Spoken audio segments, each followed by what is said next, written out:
Nel nome del Padre, del Figlio e dello Spirito Santo. La pace sia con voi.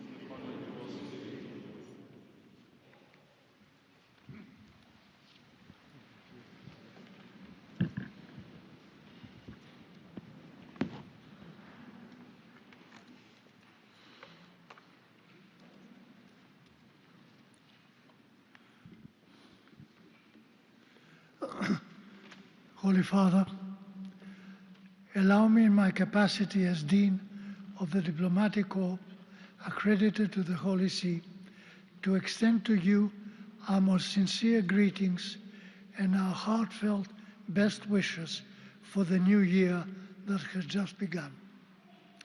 I renew our gratitude for this important moment of closeness, an encounter that bears witness to the friendship between the Holy See and our diplomatic missions, united by the shared aim of pursuing peace among peoples and nations. With deep emotion, permit me on this occasion to remember your beloved predecessor, Pope Francis. It was precisely last January in this very place that he welcomed us and affectionately invited us to become messengers throughout the world of hope, which was at the very foundation of the Jubilee that just concluded. Holy Father, in recalling the months that have passed, it is fitting to evoke the whirlwind of emotions that each of us experienced. From the news of the passing of Pope Bergoglio during the Easter celebrations to your elections to the See of Peter. We first felt sorrow and disbelief at the death of a shepherd who bore witness to love for his flock until his final moment. Then the emptiness of the days of mourning.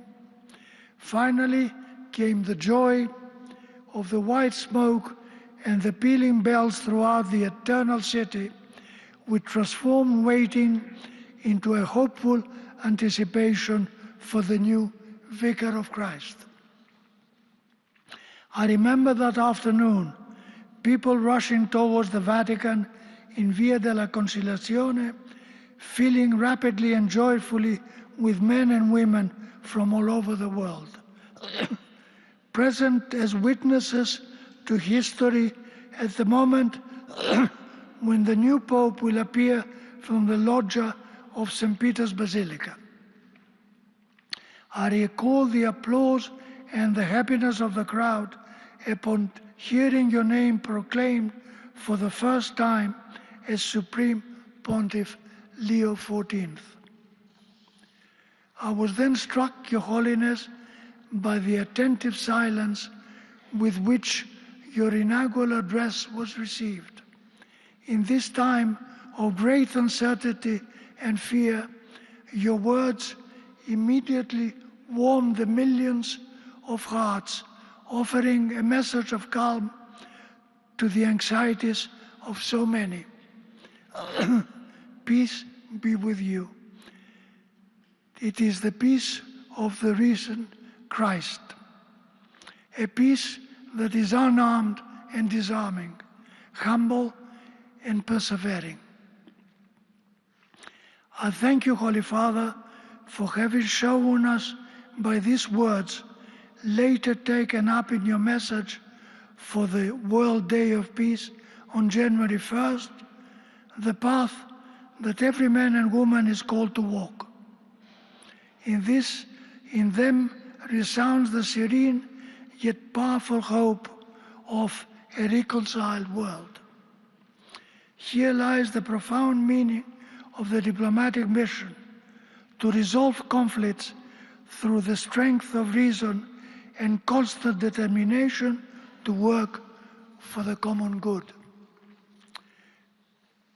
Permit me also, Your Holiness, to recall your first apostolic journey to Turkey and Lebanon, which was rich in moments already etched in the collective imagination. In Turkey, on the 1700th anniversary of the Council of Nicaea, the journey towards Christian unity experienced a historic milestone in your prayerful recollection with the Patriarch of Constantinople. Your words spoken in his ancient Nicaea still resonate. Today, the whole of humanity afflicted by violence and conflict is crying out for reconciliation. In the land of the Cedars, on the shores of a wounded Mediterranean, you recall the celebrated words of St. John Paul II. Lebanon is more than a country, it is a message. And encouraged us to disarm our hearts so that peace and justice might prevail. Through your inspired magisterial and pastoral action, you, Holy Father, reminded the entire world that silence in the face of wars is not neutrality, but complicity, forcefully denouncing the false truth of slogans that portray the reckless arms race as a necessity for security, while populations suffer and the abyss draws nearer. Holy Father, we cannot but turn our gaze to the Jubilee of 2025, concluded only a few days ago, which profoundly touched the hearts of countless people. Under your guidance, the Holy Year proved to be an opportunity for genuine renewal, which translated into gestures of authentic closeness from the very beginning of your Petrine ministry. We recall with esteem your various interventions, such as last September on the occasion of the World Meeting of Human Fraternity, then recalling Pope Francis' encyclical Fratelli Tutti. You invited participants to identify local and international ways of developing new forms of social charity and to nurture the spirituality of fraternity through culture, working relationship, and diplomatic action. In this spirit, commitment was renewed, for example, to the humanitarian corridors for peace, vigorously supported in the months following your election, a model of welcome that you have indicated as a possible and dignified alternative to the culture of indifference. Thanks also to these initiatives of fraternity, the Holy Door ideally remains open through paths of assistance that have restored hope to many refugees, bearing witness that solidarity, when organized and sustained, constitutes the most solid foundation of diplomacy. Your Holiness, in the name you have chosen, there is a powerful reference to the challenges that Leo XIII once faced, different in content, yet similar in substance. In this new age of machines, today, digital and linked to artificial intelligence, the risk that calculation may overstep ethical boundaries is great. There is an urgent need to regulate technological development on a human scale. As you have repeatedly reminded us, artificial intelligence must not replace the human being, but remain at his or her service, reaffirming that data and creativity are not enough without an ethical orientation towards the integral development of the human person. It is precisely with our gaze fixed on the centrality of human person that I wish to express the condolences and closeness of the diplomatic corps to the young lives lost and injured and their families affected by the tragic accident that occurred in Crans-Montana, Switzerland.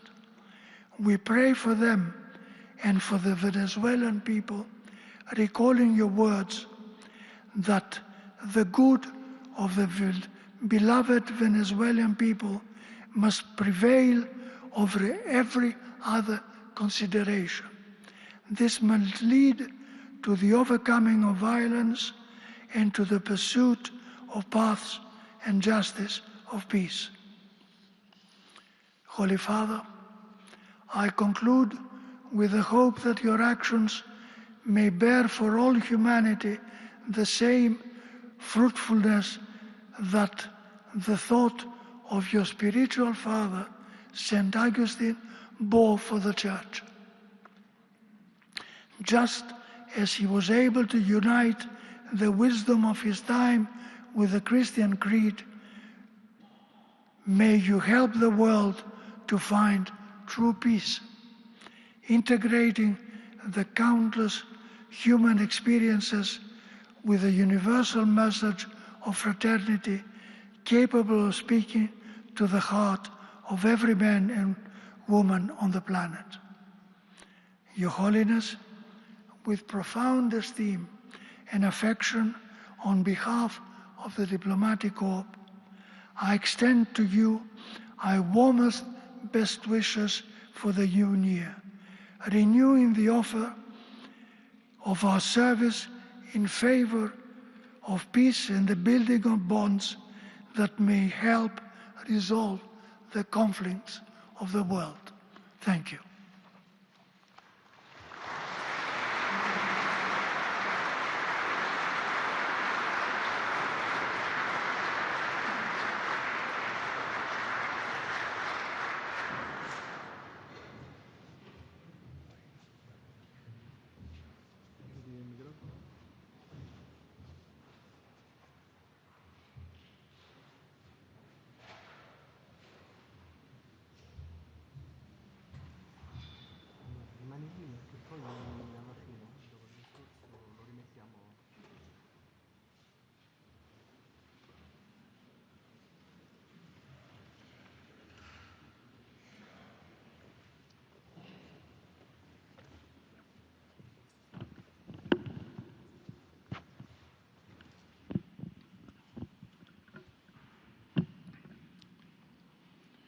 Your Eminence, Your Excellencies, distinguished members of the Diplomatic Corps, ladies and gentlemen, I would like to thank His Excellency, Ambassador George Poulide, Dean of the Diplomatic Corps, for his kind and respectful words on your behalf.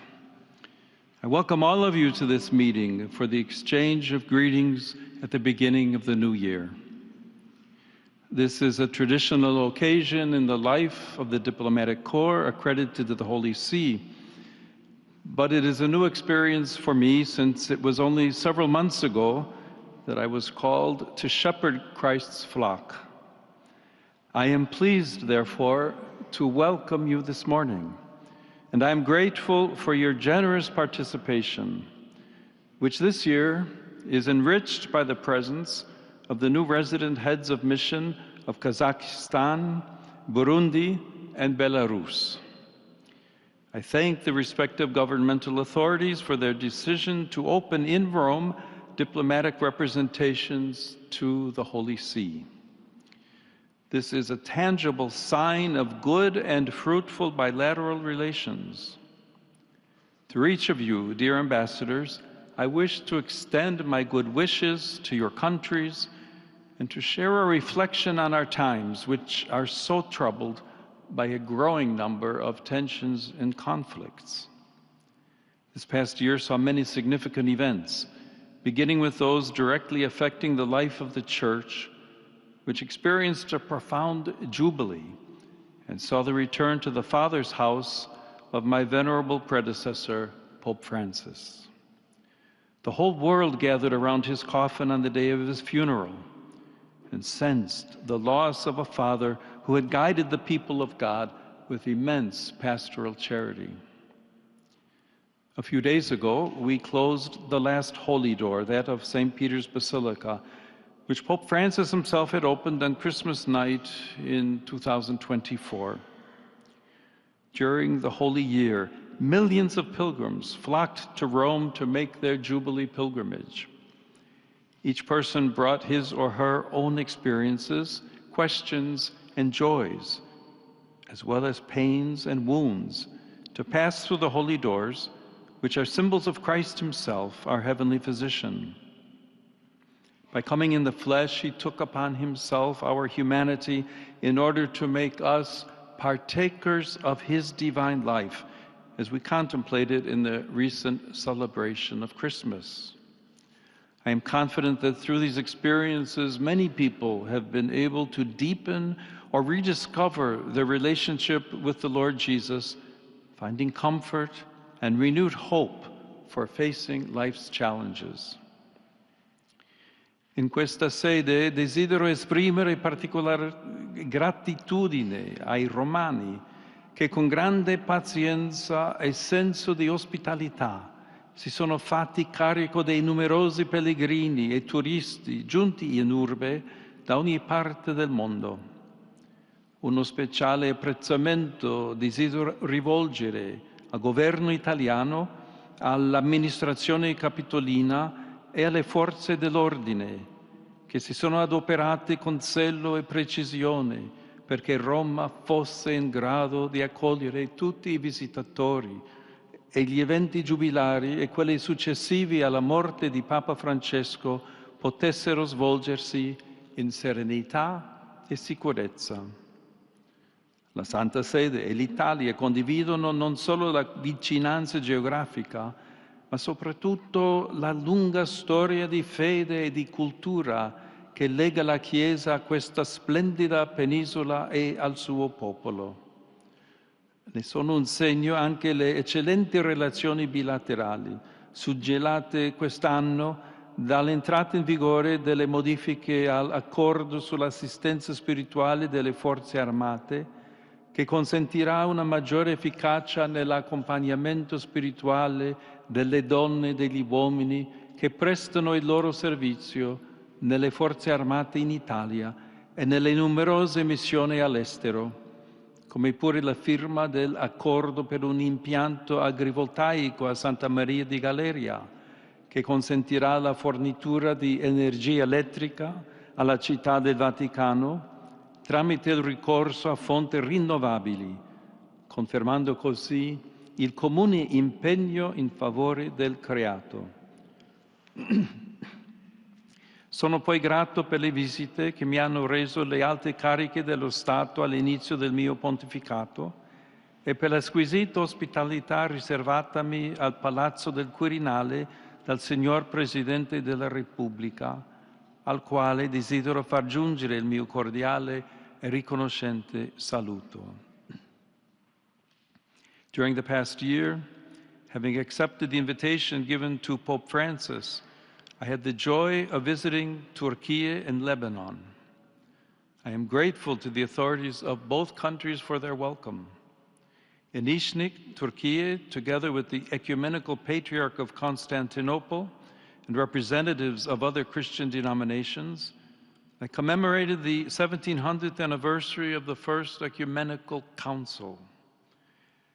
This was an important opportunity for renewing our commitment to the journey towards the full, visible unity of all Christians. In Lebanon, I met a people who, despite their difficulties, are full of faith and enthusiasm. There I sensed the hope of young people who aspire to build a more just and cohesive society and to strengthen the bond of cultures and religions that makes the land of the Cedars unique in the world. Dear ambassadors, prompted by the tragic events of the sack of Rome in 410 AD, St. Augustine wrote De Civitate Dei, the city of God. This is one of the most powerful of his theological, philosophical, and literary works.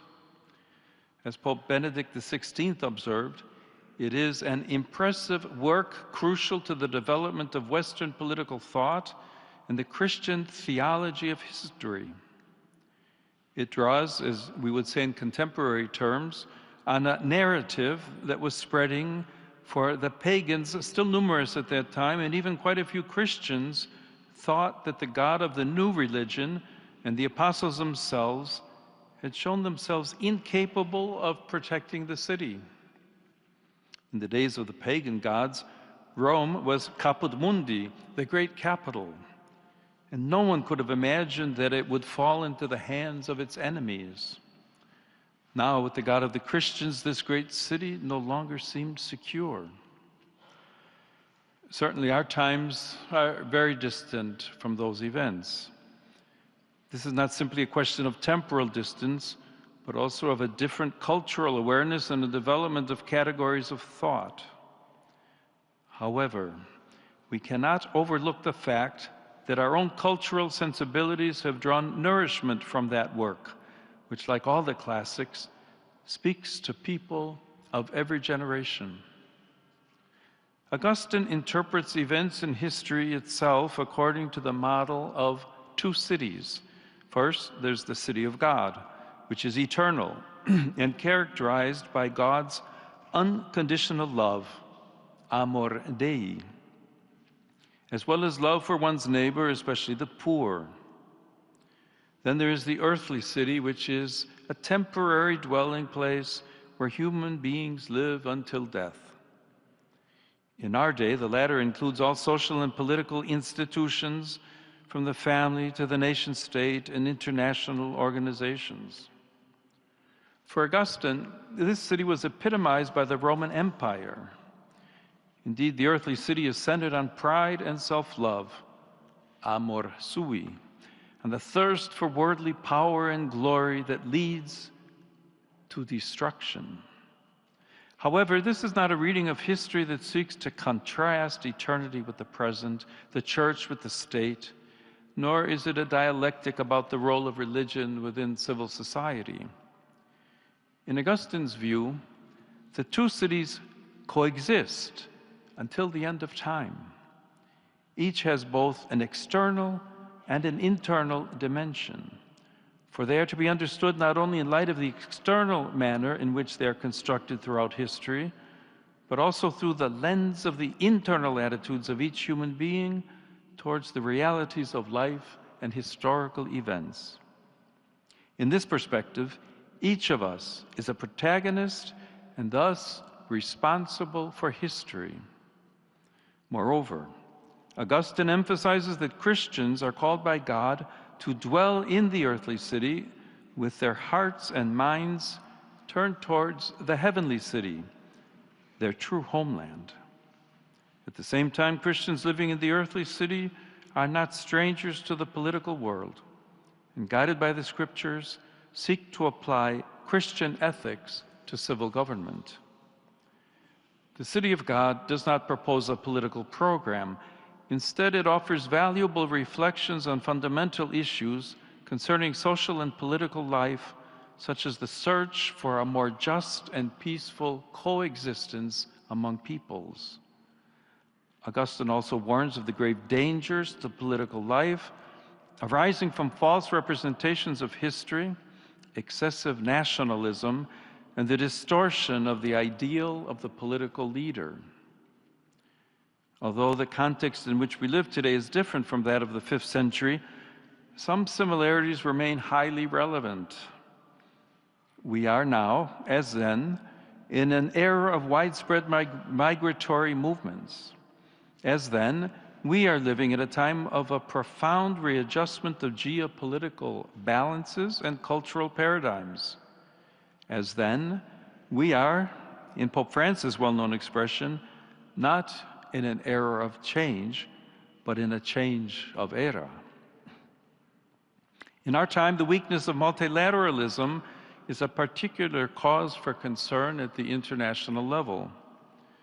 A diplomacy that promotes dialogue and seeks consensus among all parties is being replaced by a diplomacy based on force by either individuals or groups of allies. War is back in vogue, and a zeal for war is spreading. The principle established after the Second World War, which prohibited nations from using force to violate the borders of others, has been completely undermined. Peace is no longer sought as a gift and a desirable good in itself, or in the pursuit of the establishment of the ordered universe willed by God, with a more perfect form of justice among men and women. Instead, peace is sought through weapons as a condition for asserting one's own dominion. This gravely threatens the rule of law, which is the foundation of all peaceful civil coexistence. Furthermore, St. Augustine notes, there is no one who does not wish to have peace. For even those who make war desire nothing but victory. They desire, that is to say, to attain peace with glory. For what else is victory than the conquest of those who resist us? And when this is done, there is peace. For even those who intentionally interrupt the peace in which they are living have no hatred of peace, but only wish it changed into a peace that suits them better. They do not therefore wish to have no peace, but only the peace that they desire. It was precisely this attitude that led humanity into the tragedy of the Second World War. From those ashes, the United Nations was born, whose 80th anniversary was recently celebrated. The UN was established by the determination of 51 nations as the center of multilateral cooperation in order to prevent future global catastrophes, for safeguarding peace, defending fundamental human rights, and promoting sustainable development. I'd like to draw particular attention to the importance of international humanitarian law.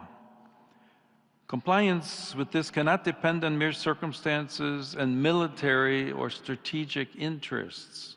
Humanitarian law, in addition to guaranteeing a minimum of humanity during the ravages of war, is a commitment that states have made. Such law must always prevail over the ambitions of belligerents in order to mitigate the devastating effects of war, also with a view to reconstruction. We cannot ignore that the destruction of hospitals, energy infrastructure, homes, and places essential to daily life constitutes a serious violation of international humanitarian law. The Holy See firmly reiterates its condemnation of any form of involvement of civilians in military operations. It likewise hopes that the international community will remember that the protection of the principle of the inviolability of human dignity and the sanctity of life always counts for more than any mere national interest. With this in mind, the United Nations has mediated conflicts, promoted development, and helped states protect human rights and fundamental freedoms. In a world facing complex challenges such as geopolitical tensions, inequalities, and climate crises, the UN should play a key role in fostering dialogue and humanitarian support, helping to build a more just future. Efforts are therefore needed to ensure that the United Nations not only reflects the situation of today's world rather than that of the post-war period, but that it is also more focused and efficient in pursuing policies aimed at the unity of the human family instead of ideologies. The purpose of multilateralism, then, is to provide a place where people can meet and talk, modeled on the ancient Roman Forum or the medieval square. At the same time, in order to engage in dialogue, there needs to be agreement on the words and concepts that are used. Rediscovering the meaning of words is perhaps one of the primary challenges of our time. When words lose their connection to reality, and reality itself becomes debatable and ultimately incommunicable, we become like the two people to whom St. Augustine refers, who are forced to stay together without either of them knowing the other's language. He observes that, I quote, "Dumb animals, even those of different species, understand each other more easily than these two individuals. For even though they are both human beings, their common nature is no help to friendliness when they are prevented by diversity of language from conveying their sentiments to one another, so that a man would more readily converse with his dog than with a foreigner." End of quote. Today, the meaning of words is ever more fluid, and the concepts they represent are increasingly ambiguous. Language is no longer the preferred means by which human beings come to know and encounter one another. Moreover, in the contortions of semantic ambiguity, language is becoming more and more a weapon with which to deceive or to strike and offend opponents. We need words once again to express distinct and clear realities unequivocally. Only in this way can authentic dialogue resume without misunderstandings. This should happen in our homes and public spaces, in politics, in the media, and on social media. It should likewise occur in the context of international relations and multilateralism, so that the latter can regain the strength needed for undertaking its role of encounter and mediation. This is indeed necessary for preventing conflicts and for ensuring that no one is tempted to prevail over others with a mindset of force, whether verbal, physical, or military. We should also note the paradox that this weakening of language is often invoked in the name of freedom of expression itself. However, on closer inspection, the opposite is true, for freedom of speech and expression is guaranteed precisely by the certainty of language and the fact that every term is anchored in the truth. It is painful to see how, especially in the West, the space for genuine freedom of expression is rapidly shrinking. At the same time, a new Orwellian-style language is developing, which, in an attempt to be increasingly inclusive, ends up excluding those who do not conform to the ideologies that are fueling it. Unfortunately, this leads to other consequences that end up restricting fundamental human rights, starting with the freedom of conscience. In this regard, conscientious objection allows individuals to refuse legal or professional obligations that conflict with moral, ethical, or religious principles deeply rooted in their personal lives. This may be the refusal of military service in the name of nonviolence, or the refusal on the part of doctors and healthcare professionals to engage in practices such as abortion or euthanasia. Conscientious objection is not rebellion, but an act of fidelity to oneself. At this moment in history, freedom of conscience seems increasingly to be questioned by states, even those that claim to be based on democracy and human rights. This freedom, however, establishes a balance between the collective interest and individual dignity. It also emphasizes that a truly free society does not impose uniformity, but protects the diversity of consciences, preventing authoritarian tendencies and promoting an ethical dialogue that enriches the social fabric. In a similar way, religious freedom risks being curtailed. As Benedict XVI recalled, This is the first of all human rights because it expresses the most fundamental reality of the person.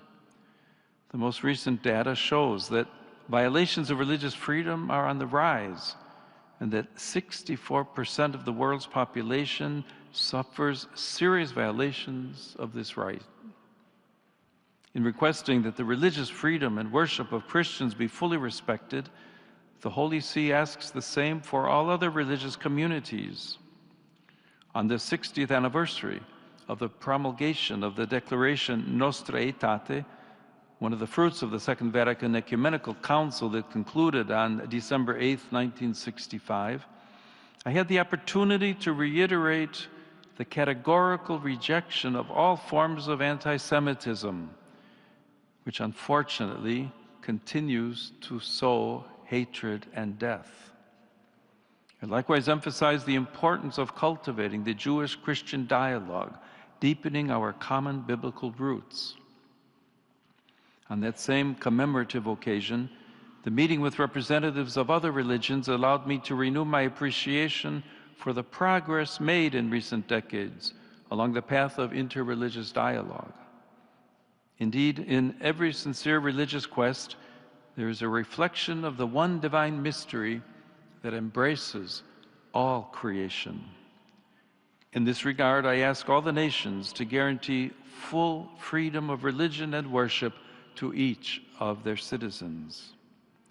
However, it cannot be overlooked that the persecution of Christians remains one of the most widespread human rights crises today, affecting over 380 million believers worldwide.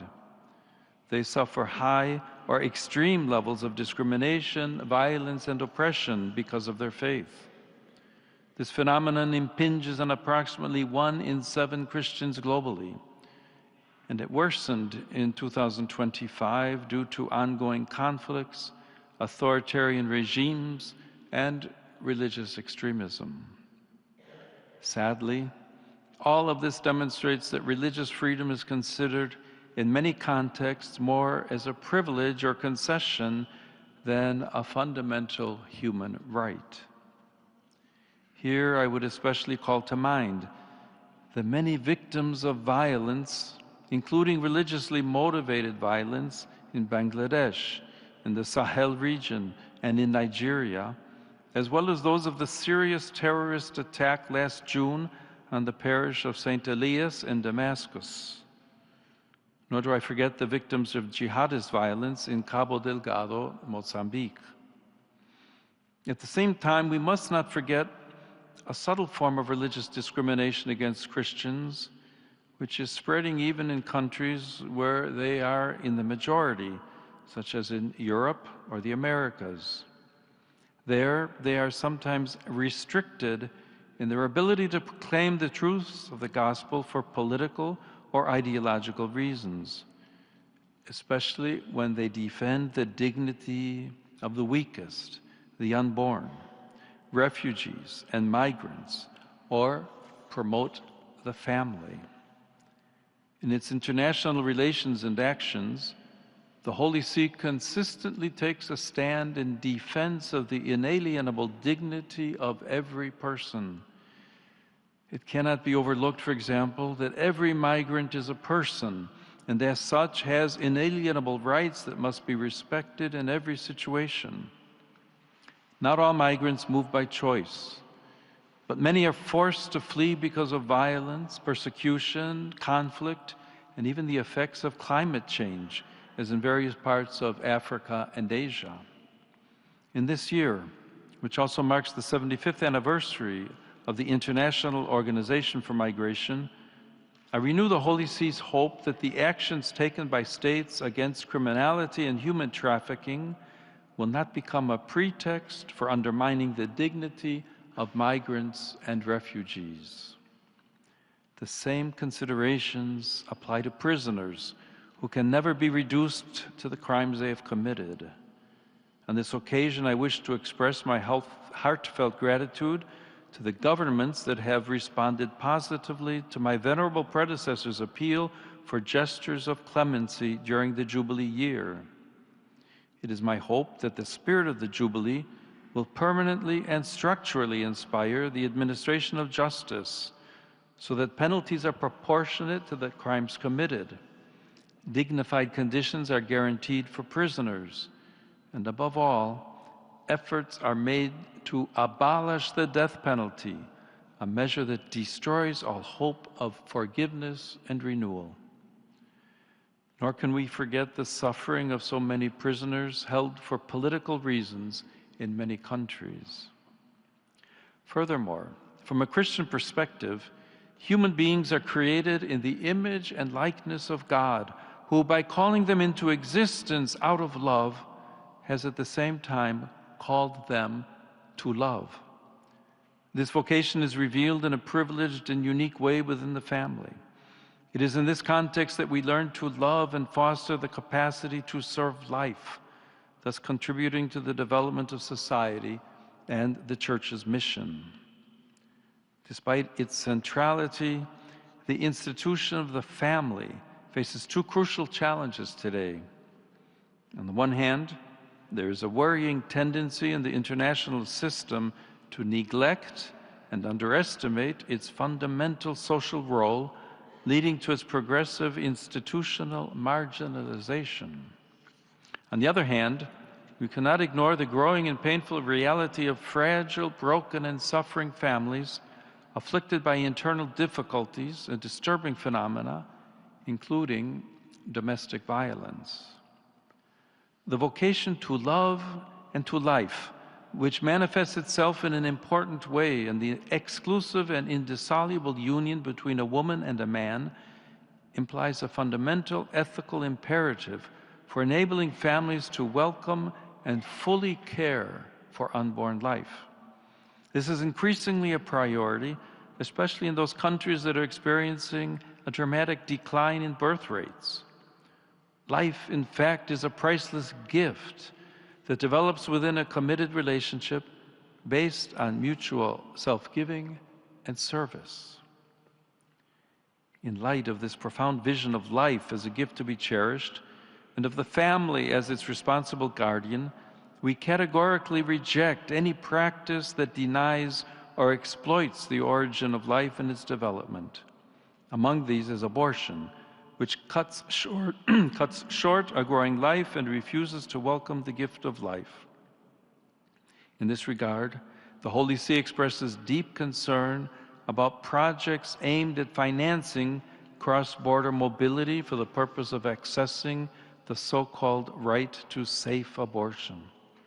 It also considers it deplorable that public resources are allocated to suppress life rather than being invested to support mothers and families. The primary objective must remain the protection of every unborn child and the effective and concrete support of every woman so that she is able to welcome life.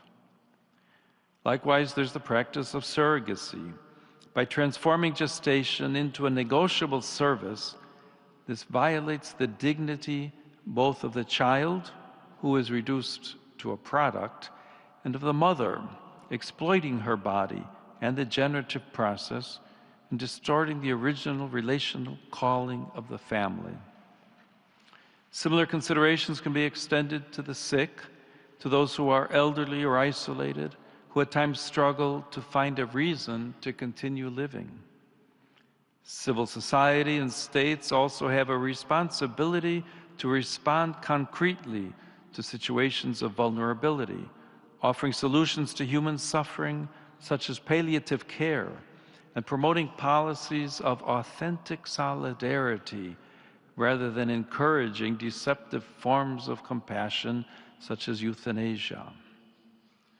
A comparable reflection can be made concerning the many young people who are forced to confront numerous hardships, including drug addiction. In order to prevent millions of young people around the world from falling victim to substance abuse, concerted efforts are required to eradicate this scourge upon humanity and the drug trafficking that fuels it.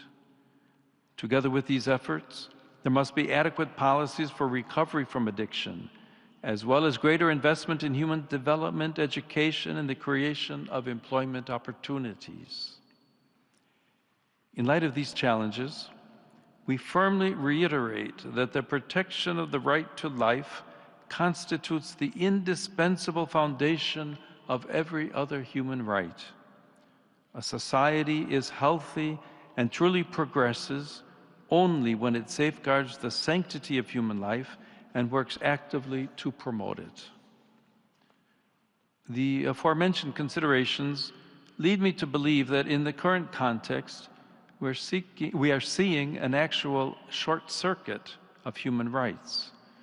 The right to freedom of expression, freedom of conscience, religious freedom, and even the right to life are being restricted in the name of other so-called new rights, with the result that the very framework of human rights is losing its vitality and creating space for force and oppression.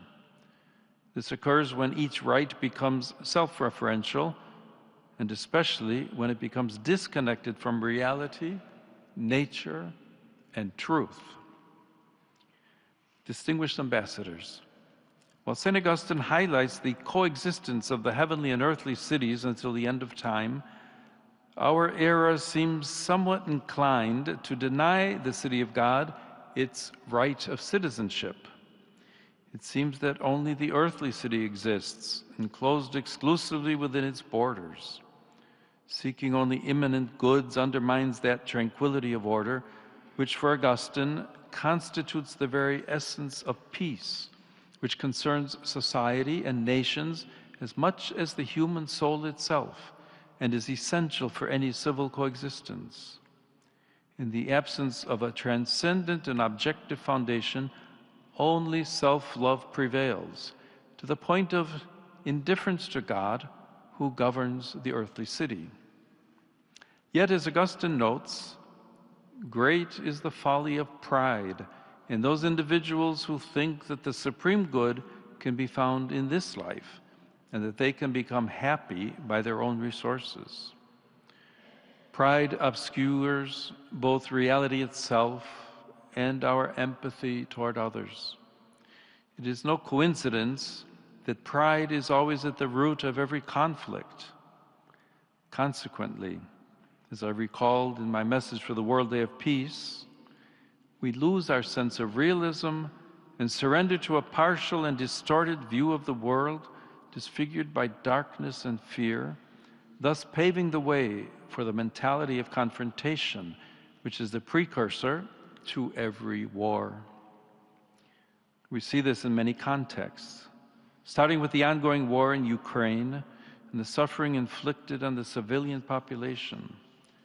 Faced with this tragic situation, the Holy See strongly reiterates the pressing need for an immediate ceasefire and for dialogue motivated by a sincere search for ways leading to peace. I make an urgent appeal to the international community not to waver in its commitment to pursuing just and lasting solutions that will protect the most vulnerable and restore hope to the afflicted peoples. I likewise emphasize the Holy See's full willingness to support any initiative that promotes peace and harmony. At the same time, we see this in the Holy Land, where, despite the truce announced in October, the civilian population continues to endure a serious humanitarian crisis, adding further suffering to that already experienced. The Holy See is especially attentive to any diplomatic initiative that seeks to guarantee to the Palestinians in the Gaza Strip a future of lasting peace and justice in their own land, as well as to the entire Palestinian people and the entire Israeli people. In particular, the two-state solution remains the institutional perspective for meeting the legitimate aspirations for both peoples.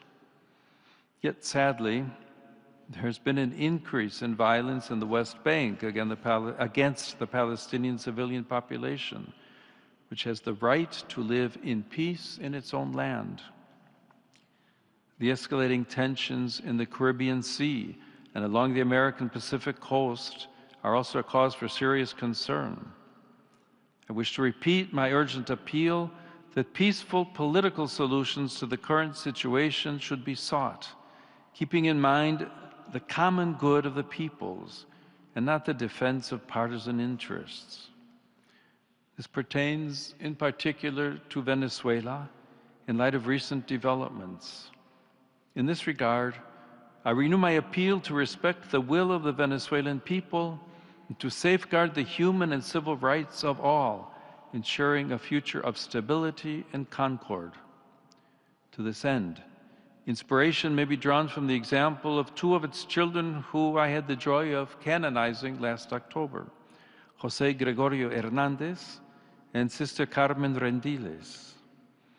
May their witness inspire the building of a society founded on justice, truth, freedom, and fraternity, and thus enable the nation to rise from the grave crisis that has afflicted it for so many years. Other crises are scattered across the global landscape. First, I refer to the desperate situation in Haiti, marked by many forms of violence, from human trafficking to forced exile and kidnappings. In this regard, it is my hope that with the necessary and concrete support of the international community, the country will be able to take the necessary steps as soon as possible to restore democratic order, end violence, and achieve reconciliation and peace. Nor can we forget the situation that has affected the Great Lakes region of Africa for decades, plagued by violence that has claimed many victims. I encourage the parties involved to seek a definitive, just, and lasting solution that will put an end to a conflict that has lasted far too long. Similarly, I think of the situation in Sudan, which has been transformed into a vast battlefield, as well as the continuing political instability in South Sudan, the youngest country in the family of nations, which came into being following the referendum 15 years ago. We cannot fail to mention the intensifying signs of tension in East Asia and to express hope that all parties involved will adopt a peaceful and dialogue-based approach to the contentious issues that are a source of potential conflict. My thoughts turn in particular to the grave humanitarian and security crisis afflicting Myanmar, which was further aggravated by the devastating earthquake last March. With renewed intensity, I make an appeal that paths of peace and inclusive dialogue be courageously chosen so as to guarantee everyone fair and timely access to humanitarian aid. To be authentic, democratic processes must be accompanied by the political will to pursue the common good, to strengthen social cohesion, and to promote the integral development of every person. At the heart of many of the situations I've mentioned, we can see something that Augustine himself pointed out, namely the persistent idea that peace is only possible through the use of force and deterrence. While war is content with destruction, peace requires continuous and patient efforts of construction as well as constant vigilance. Such efforts are required of everyone, starting with the countries that possess nuclear arsenals. I think in particular of the important need to follow up on the New START Treaty, which expires in February. Indeed, there's a danger of returning to the race of producing ever more sophisticated new weapons, also by means of artificial intelligence. The latter is a tool that requires appropriate and ethical management, together with regulatory frameworks focused on the protection of freedom and human responsibility. Dear ambassadors, notwithstanding the tragic situation before our eyes, peace remains a difficult yet realistic good. As Augustine reminds us, peace is the aim of our good, because it is the very aim of the city of God, to which we aspire, even unconsciously, and of which we can enjoy a foretaste even in the earthly city. During our pilgrimage on this earth, peacemaking requires humility and courage. The humility to live truthfully and the courage to forgive. In the Christian life, we see these virtues reflected at Christmas, when truth, the eternal Word of God, becomes humble flesh. And at Easter, when the condemned righteous one forgives his persecutors and grants them his life as the risen one. Moreover, if we look more closely, there is no shortage of signs of courageous hope in our time, and we must constantly support them. I think, for example, of the Dayton Accords, which 30 years ago put an end to the blood-stained war in Bosnia and Herzegovina. Despite difficulties and tensions, they opened up the possibility of a more prosperous and harmonious future. I think too of the joint declaration of peace between Armenia and Azerbaijan, signed last August. We hope this will pave the way for a just and lasting peace in the South Caucasus and resolve the outstanding issues to the satisfaction of both parties. I likewise call to mind the efforts made in recent years by the Vietnamese authorities to improve relations with the Holy See and the conditions in which the Church functions in the country. These are all seeds of peace that need to be cultivated. This coming October will mark the 8th century of the death of St. Francis of Assisi, a man of peace and dialogue, universally recognized even by those who do not belong to the Catholic Church. His life shines brightly, for it was inspired by the courage to live in truth and the knowledge that a peaceful world is built starting with humble hearts turned towards the heavenly city. A humble and peace-loving heart is what I wish for each of us and for all who dwell in our countries at the beginning of this new year. Thank you.